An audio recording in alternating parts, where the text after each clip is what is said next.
Hello दोस्तों, आज कुछ महत्वपूर्ण सवाल जो कि करंट अफेयर से संबंधित है। हमारे चैनल पर पहली बार आए हैं तो चैनल को सब्सक्राइब और लाइक कर दे। आपका पहला सवाल है, हाल ही में केंद्र सरकार ने किस भारतीय एयरलाइंस को अंतर्राष्ट्रीय उड़ानों के लिए मंजूरी दी है? आपके ऑप्शन है A Akasa air, B air Asia, C Zoom airlines, D Vistara Airways.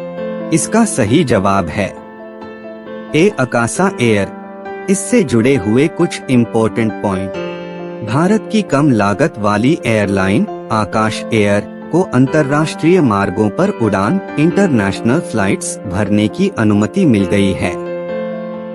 सूत्रों ने कहा कि एयरलाइन द्वारा दिसंबर तक अंतर्राष्ट्रीय उड़ानें शुरू करने की संभावना है। सबसे पहले यह मिडिल ईस्ट में अपनी इंटरनेशनल फ्लाइट शुरू कर सकती है। सरकार ने अभी तक ट्रैफिक राइट्स आवंटित नहीं किए हैं, जिसके बाद इसे संबंधित देशों से मंजूरी लेनी होगी। फ्लाइंग राइट्स सरकार द्वारा अपने देश की एयरलाइंस को द्विपक्षीय पारस्परिक आधार पर आवंटित किए जाते हैं। दुबई, दोहा जैसे प्रमुख इंडिया मिडिल ईस्ट मार्गों पर ट्रैफिक राइट्स का पूरी तरह से उपयोग किया गया है। एयरलाइंस उन्हें आवंटित की गई उड़ानों से अधिक उड़ानें नहीं संचालित कर सकती हैं। इंटरनेशनल रूट्स पर उड़ान भरने का लाइसेंस मिलना किसी भी एयरलाइन की ग्रोथ के लिए एक बड़ी बात होती है। आपका अगला सवाल है, भारत सरकार हाल ही में किस देश के नागरिकों के लिए वीजा सर्विस को सस्पेंड कर दिया है? आपके ऑप्शन है ए पाकिस्तान, बी तुर्की, सी यूक्रेन, डी कनाडा। इसका सही जवाब है डी कनाडा। इससे जुड़े हुए कुछ इम्पोर्टेंट पॉइंट। भारत सरकार ने कनाडा के नागरिकों के लिए वीजा सर्विस को अगली सूचना तक सस्पेंड कर दिया है। भारत कनाडा के बीच जारी तनाव के बीच सरकार ने यह बड़ा फैसला लिया है। कनाडा में एक ऑनलाइन वीजा आवेदन केंद्र BLS इंटरनेशनल ने अपनी वेबसाइट पर इस संबंध में नोटिस जारी किया है। भारत ने मौजूदा विवाद के मद्देनजर कनाडाई लोगों के लिए वीजा सेवाएं निलंबित की है। आपका अगला सवाल है, भारतीय क्रिकेट कंट्रोल बोर्ड ने किसे डोमेस्टिक और इंटरनेशनल सीजन के लिए ऑफिशियल पार्टनर चुना है? आपके ऑप्शन है A Airtel India, B Tata power, C tech Mahindra, D SBI life. इसका सही जवाब है डी SBI लाइफ। इससे जुड़े हुए कुछ इम्पोर्टेंट पॉइंट। भारतीय क्रिकेट कंट्रोल बोर्ड BCCI ने SBI लाइफ को BCCI के डोमेस्टिक और इंटरनेशनल सीजन 2023 से 2026 के लिए ऑफिशियल पार्टनर में से एक के रूप में घोषित किया है। SBI लाइफ ने BCCI के साथ 3 साल का करार किया है और उनकी साझेदारी 22 सितंबर से ऑस्ट्रेलिया के खिलाफ शुरू होने वाली 3 मैचों की वनडे सीरीज से शुरू होगी। आपका अगला सवाल है, भारत हेवी इलेक्ट्रिकल्स लिमिटेड के निदेशक पावर के रूप में किसने पदभार ग्रहण किया है? आपके ऑप्शन है ए विशाल सिन्हा, बी तजिंदर गुप्ता, सी अजय मेहता, डी अरिंदम बागची। इसका सही जवाब है बी तजिंदर गुप्ता। इससे जुड़े हुए कुछ important point. Bharat heavy electricals limited BEL ने बताया कि तजिंदर गुप्ता ने निदेशक पावर के रूप में कार्यभार संभाल लिया है। तजिंदर गुप्ता ने Birla institute of technology and sciences Pilani से इंस्ट्रूमेंटेशन और कंट्रोल इंजीनियरिंग की पढ़ाई की है। तजिंदर गुप्ता BHEL में शामिल होने से पहले NTPC लिमिटेड में मुख्य महाप्रबंधक थे। आपका अगला सवाल है, उत्तर प्रदेश के पहले इंटरनेशनल ट्रेड शो का उद्घाटन किसने किया?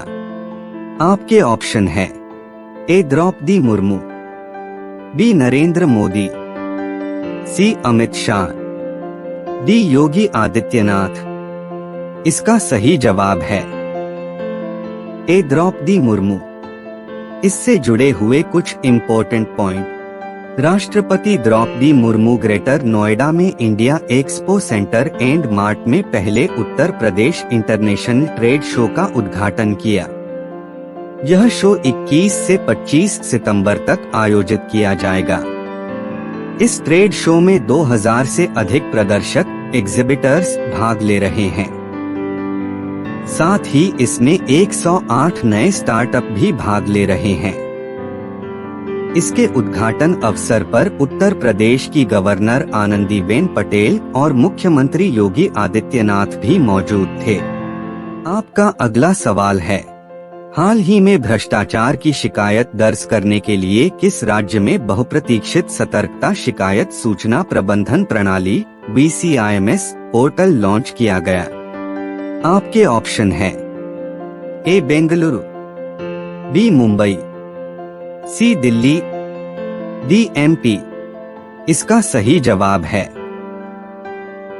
सी दिल्ली। इससे जुड़े हुए कुछ इम्पोर्टेंट पॉइंट। राज्य ब्यूरो नई दिल्ली। LGV सक्सेना ने गुरुवार को राजनिवास में बहुप्रतीक्षित सतर्कता शिकायत सूचना प्रबंधन प्रणाली BCIMS पोर्टल लॉन्च किया।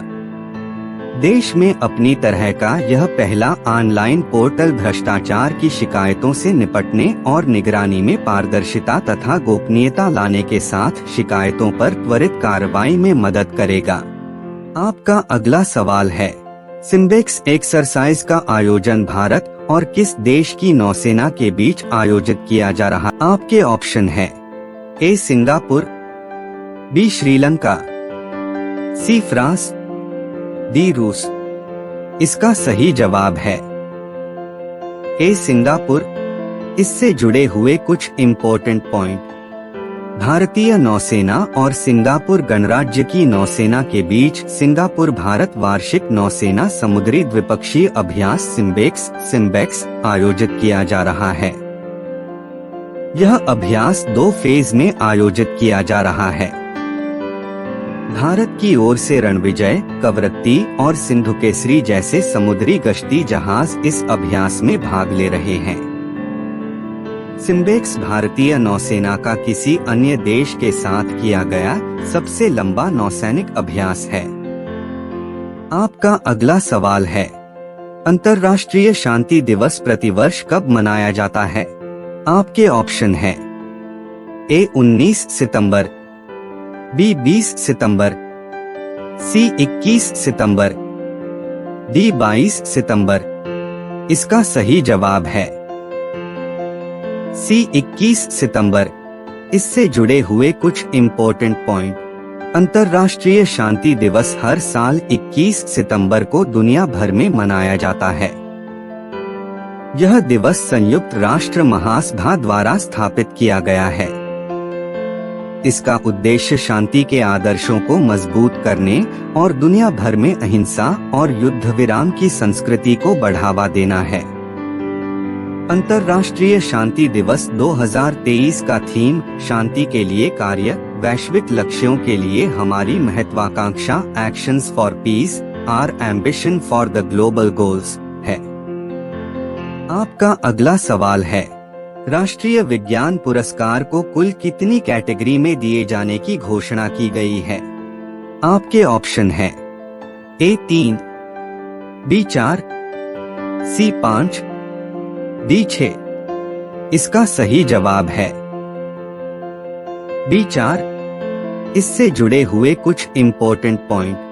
भारत सरकार ने पद्म अवार्ड के तर्ज पर विज्ञान, प्रौद्योगिकी और नवाचार के क्षेत्र में राष्ट्रीय पुरस्कारों के लिए एक नया सेट तैयार किया है, जिसे राष्ट्रीय विज्ञान पुरस्कार का नाम दिया गया है। ये अवार्ड वैज्ञानिकों को 4 श्रेणियों विज्ञान रत्न, विज्ञान श्री, विज्ञान युवा शांति स्वरूप भटनागर और विज्ञान टीम के तहत प्रदान किए जाएंगे। राष्ट्रीय विज्ञान पुरस्कार 13 क्षेत्रों में महत्वपूर्ण योगदान के लिए हर वर्ष प्रदान किए जाएंगे। आपका अगला सवाल है, हाल ही में केंद्र सरकार ने वंदे भारत ट्रेन का सस्ता वर्जन लॉन्च किया है। उस ट्रेन का क्या नाम है? आपके ऑप्शन है ए वंदे राज्य, बी वंदे मित्र, सी वंदे साधारण, डी कोई नहीं। इसका सही जवाब है सी वंदे साधारण। इससे जुड़े हुए कुछ इम्पोर्टेंट पॉइंट। देश के निचले तबके और जरूरतमंदों की सुविधा का ख्याल रखते हुए भारतीय रेलवे ने नॉन एसी ट्रेन चलाने का विचार किया है, जिसमें किफायती कीमतों पर यात्री हाई स्पीड की सुविधा का लाभ उठा सकें। वंदे भारत के तर्ज पर ही इन ट्रेनों का परिचालन किया जाएगा। वंदे साधारण के नाम से सेमी हाई स्पीड इन ट्रेनों को चलाया जाएगा। इन ट्रेनों की सबसे बड़ी खासियत ये रहेगी कि ये ट्रेनें आम मेल और एक्सप्रेस ट्रेनों के मुकाबले इनकी स्पीड ज्यादा होगी और स्टॉप भी कम रखे जाएंगे। इनका किराया भी कम होगा। वंदे भारत की तरह ही इनमें ऑटोमेटिक दरवाजे होंगे, जो ट्रेन के चलने से पहले ही बंद हो जाएंगे। ऐसे ही वीडियो देखने के लिए हमारे चैनल को सब्सक्राइब और लाइक जरूर करें।